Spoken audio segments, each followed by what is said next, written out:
UDF എടുത്തിട്ടുള്ള തീരുമാനം ആരുടെയും പുറകെ പോവില്ല, എന്നാൽ വാതിൽ കൊട്ടി അടയ്ക്കില്ല. ആ നയം തന്നെയാണ് UDF. അപ്പോൾ സഹകരിക്കാൻ UDFിലേക്ക് വരാനൊക്കെ തയ്യാറുള്ളവരെ തീർച്ചയായിട്ടും ഞങ്ങൾ സ്വാഗതിക്കും. രാഹുൽ മാങ്കൂട്ടത്തിനെതിരെ മൂന്നാമത് പരാതി നൽകി രാഹുൽ അറസ്റ്റിലായതിന് പിന്നാലെ ആ അതിജീവിതയെ അധിക്ഷേപിക്കുന്ന തരത്തിൽ സമൂഹ മാധ്യമത്തിൽ ഒരു വീഡിയോ പോസ്റ്റ് ചെയ്തുകൊണ്ട് ശ്രീനാദേവി കുഞ്ഞമ്മയ്ക്കെതിരെ പരാതി നൽകിയിരിക്കുകയാണ് ഈ അതിജീവിത. ഒരു കാരണവശാലും പാർട്ടി അതിജീവിതയ്ക്കെതിരായിട്ടുള്ള ഒരു നടപടിക്കും പാർട്ടി കൂട്ടുനിൽക്കില്ല.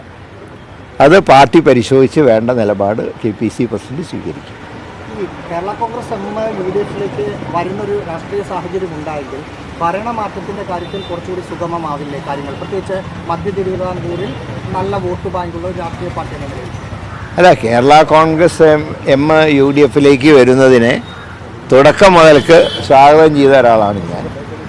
അതുകൊണ്ട് അവർ വരുന്നതിൽ വ്യക്തിപരമായിട്ട് എനിക്ക് സന്തോഷമേ ഉള്ളൂ. പക്ഷേ തീരുമാനം എടുക്കേണ്ടത് പാർട്ടി മുന്നണിയാണ്.